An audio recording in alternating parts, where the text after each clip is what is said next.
From WRAL News and the Capital Broadcasting Podcast Network, this is your coronavirus news brief for Wednesday, February 17th. I'm David Crabtree. He's a regular health contributor for WRAL, and now Dr. Alan Mask is vaccinated and sharing his experience, hoping to inspire others to feel safe to get the vaccine. We're talking with our good friend, health team Dr. Alan Mask. Dr. Mask just 2 days ago received his second dose of the Pfizer vaccine. Dr. Mask, how are you feeling today? David, good to see you, my friend. I'm doing fabulous. I got my second dose, known as the booster dose, a couple of days ago, as you mentioned. Some sore arm, a little fatigued the next day.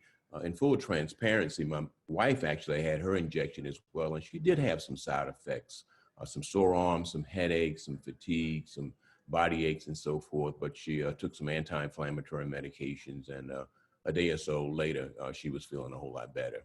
You know, Dr. Mask, there's no secret, and you alluded to this briefly earlier, about with some people there, and with good cause, a distrust in government, a distrust in something being injected into your body.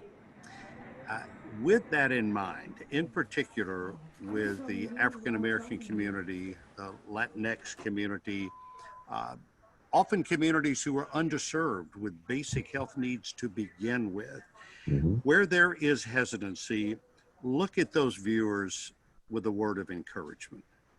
Well, we have to continue to move forward. We have to understand there have been lots of issues and reasons for us to be concerned in the past. But we have physicians like myself who are stepping forward. We're getting our vaccination on the air so people can see that we're practicing what we preach.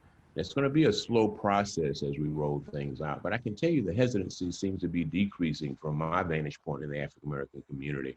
I would say, based on my informal observations, about a third of my African-American patients are saying, hey, I'm not quite sure about this vaccine, but 2/3 of them are aggressively wanting the vaccine. I'm getting texts, I'm getting phone calls, I'm getting emails, I'm seeing patients who are saying, hey, when am I eligible and when can I get this vaccine? So I think we've had a good education campaign. We've got a website at WRAL, which has a wealth of information at WRAL.com.